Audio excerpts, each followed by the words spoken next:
안녕하세요. 오늘은 파이낸셜 타임즈의 최근 오피니언 기사 하나를 함께 보도록 하시겠습니다. 타이틀은 Putin's nuclear threats cannot be ignored. 푸틴의 핵 위협은 무시될 수 없다. The Russia leader is trying to intimidate Western nations, but he is also desperate and cornered. 그 러시아 리더는 서방 국가들을 위협하고 있다. 그러나 그는 또한 절실하고 궁지에 몰려 있다. We have now reached the point in the Ukraine war that Western policymakers have both hoped for and worried about for many months.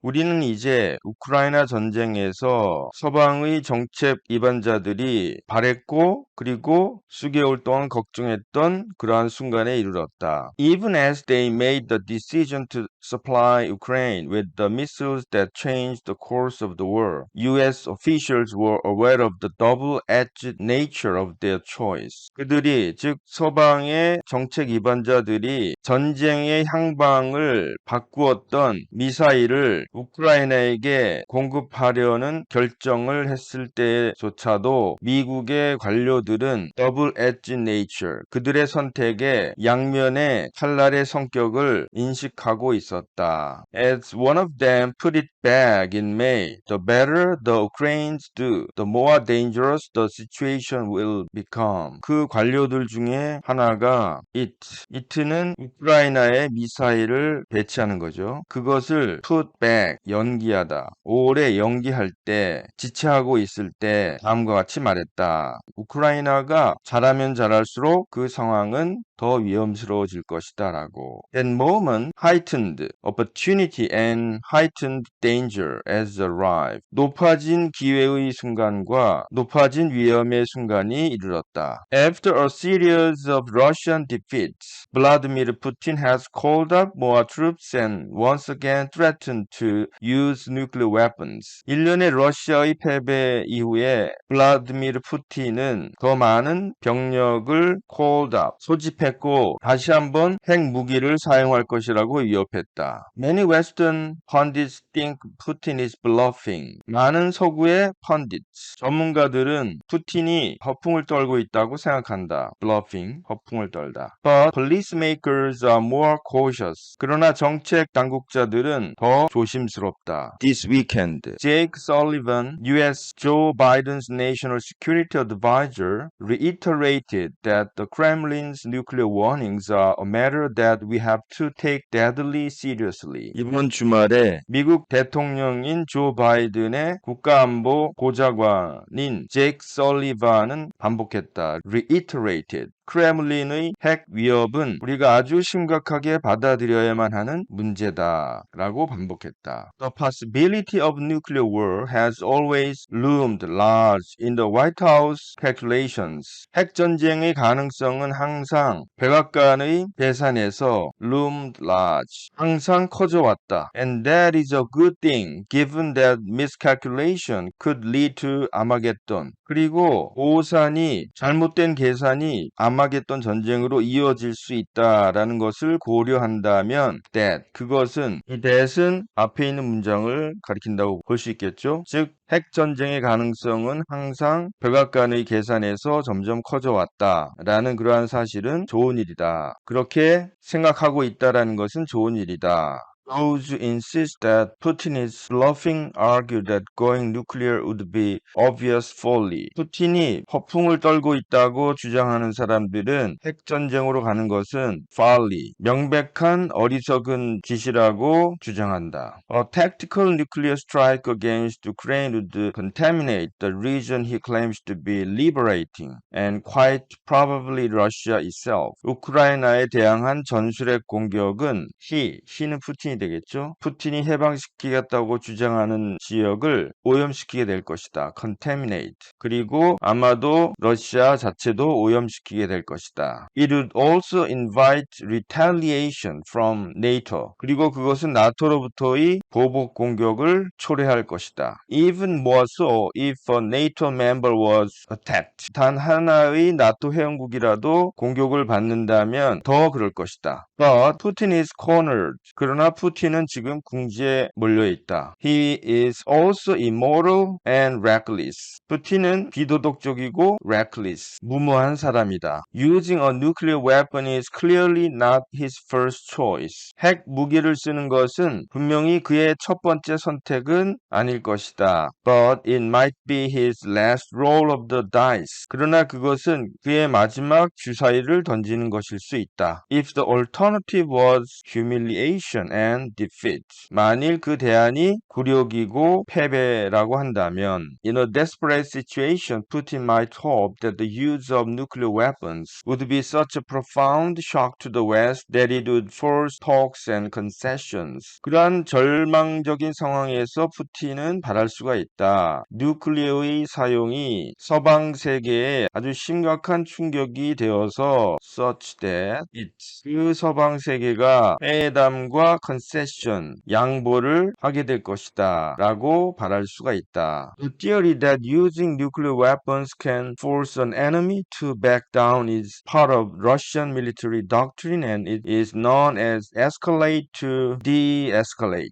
핵무기를 쓰는 것은 적이 back down, 퇴각하도록 할 수 있다라는 이론은 러시아의 군사 독트린의 한 부분이고 de-escalate, 단계적으로 축소하기 위한 escalate, 고조시키는 것으로 알려져 있다. The US has warned Putin that using nuclear weapons would have catastrophic consequences for Russia. 미국은 경고했다. 푸틴에게 핵 무기를 쓴다면 러시아에게는 파국적인 결말이 될 것이다 라고 경고했다. But in Russia, just as in the West, there are many who insist that the other side is bluffing. 그러나 러시아에 있어서 그리고 또한 서방 세계에 있어서 the other side, 반대편이 허풍 떨고 있다라고 주장하는 많은 사람들이 있다. Even those Western policymakers who take Putin's nuclear threats very seriously remain determined that Russia must not be allowed to use nuclear blackmail to force an end to Western support for Ukraine. 푸틴의 핵 위협을 매우 심각하게 받아들이는 서구의 정책 당국자들조차도 여전히 단호하다. 러시아가 우크라이나에 대한 서구의 지원을 끝내야 한다는 블랙메일, 위협, 핵 공갈, 핵 위협을 사용하도록 허락해서는 안 된다는데 여전히 단호하다. That leaves policymakers walking a perilous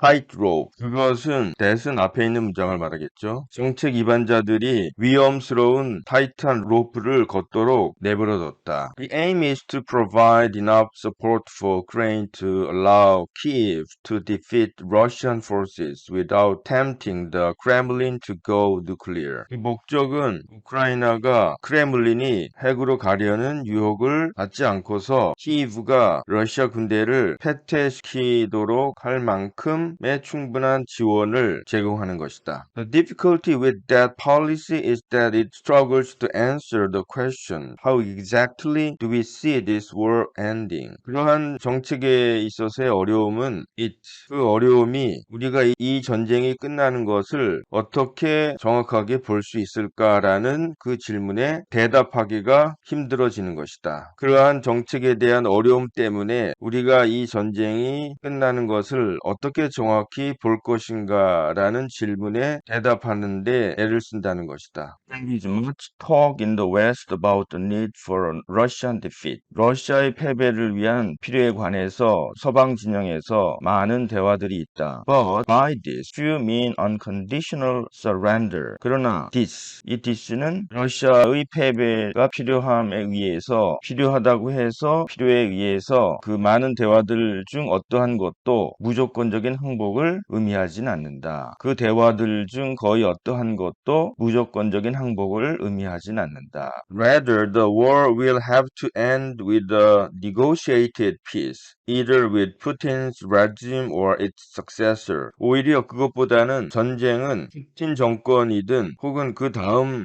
정권이든 간에 타협된 평화로 끝내야만 할 것이라는 것이다.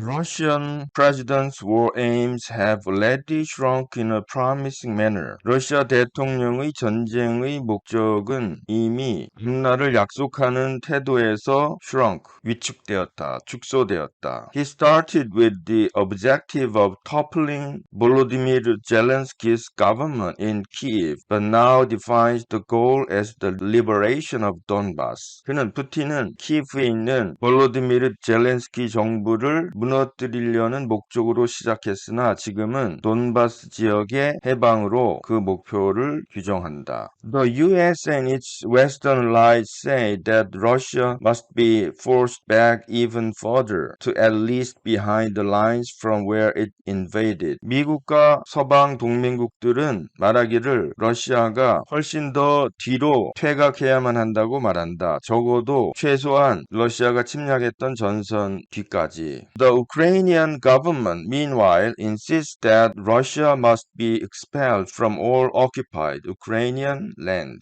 한편 우크라이나 정부도 주장한다. 러시아가 모든 점령한 우크라이나의 땅으로부터 expel, 추방되어야만 한다고 주장한다. That includes the parts of Donbass that Russia already occupied before the February 24 invasion, as well as Crimea, which was annexed in 2014. 그것은 즉 러시아가 차지한 우크라이나 땅, 그 지역은 2014년에 합병된 크리미아 지역뿐만 아니라 2월 24일 침략 이전에 러시아가 이미 점령하고 있었던 돈바스 지역도 포함한다. It is hard to imagine Putin accepting even the less hardline Western position, since that would mean he had sacrificed thousands of lives for no gain at all. 푸틴이 그렇게 별로 강경하지 않은 서구의 입장을 받아들일 것은 상상하기가 어렵다. 왜냐하면 그러한 덜 강경한 입장은 수많은 사람들의 목숨을 희생하고서 전혀 얻은 것이 없는 것을 의미하기 때문이다. With Ukrainian forces advancing, Kiev is also in no hurry to get to the negotiating table. 우크라이나의 군대가 전진함에 따라서 키이브 또한 협상 테이블로 급하게 나서지 않는다. 협상 테이블로 나오는데 급하게 하지 않는다. 급할 필요가 없다. The heroic status currently enjoyed by Zelensky combined with diversion towards Russia also makes it difficult for any Western government to pressure Kiev to negotiate now. 현재의 heroic status, 현재의 젤렌스키에 의해서 즐기고 있는 영웅적인 상황은 러시아를 향한 diversion, 혐오감과 합쳐져서 어떤 서방의 정부도 키이프로 하여금 지금 당장 협상하라고 압력을 가하기가 어렵게 됐다. Might Putin just fold his tent and leave? 푸틴이 그의 텐트를 접고 떠날 수가 있을까? There are examples of major powers suffering defeat in war without using their nuclear weapons. 그들의 핵무기를 사용하지 않고서 전쟁에서의 패배를 suffering, 겪게 하는 주된 힘의 예들이 있다. It happened with the American withdrawal from Vietnam in 1973 and the Soviet withdrawal from Afghanistan in 1988.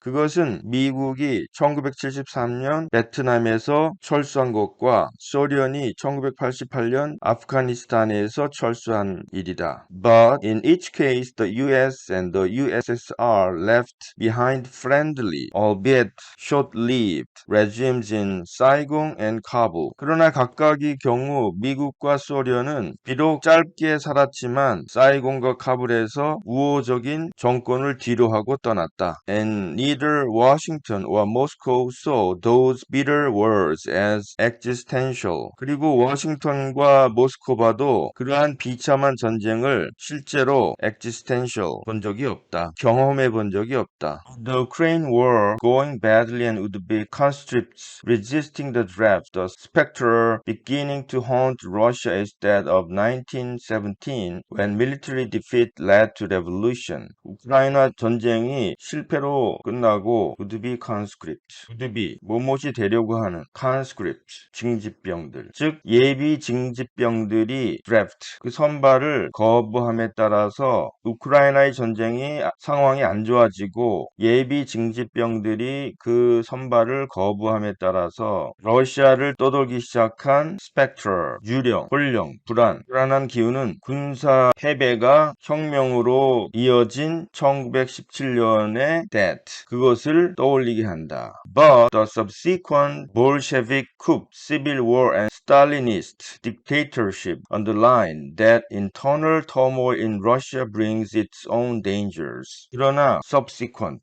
그 다음에 이어진 볼셰비키 쿠데타, 내전, 그리고 스탈린주의자들의 독재가 underline, 강조하고 있다. 다음과 같은 사실을 강조하고 있다. 러시아에 있어서의 내부적인 혼란은 그 자신의 위험을 가져온다는 것을 강조하고 있다. A happier non-Russian parallel might be Argentina in 1982 when defeat in Falklands War discredited the military regime that launched the invasion. 더 행복하게는 러시아의 경우와 비교되지 않는 사건은 1982년 아르헨티나의 경우다. 그때 포클랜드에서의 아르헨티나의 패배는 그 침공을 시작한 군사 정부를 discredited, 불신임하게 되었다. The junta collapse and democracy took hold. The junta, 쿠데타로 세워진 군사 정부는 무너졌고 민주주의가 took hold, 장악을 했다. But the Argentina junta was less robust than Putin's regime, and it did not have a nuclear option. 그러나 아르헨티나의 군사 정부는 푸틴 정권만큼 robust, 강력하지가 않았다. 그리고 핵 옵션도 없었다. Many in the West are nonetheless hoping for some variant of the Argentine outcome. 서방에 있는 많은 사람들은 그럼에도 불구하고 아르헨티나의 결과에 대한 어떤 variant,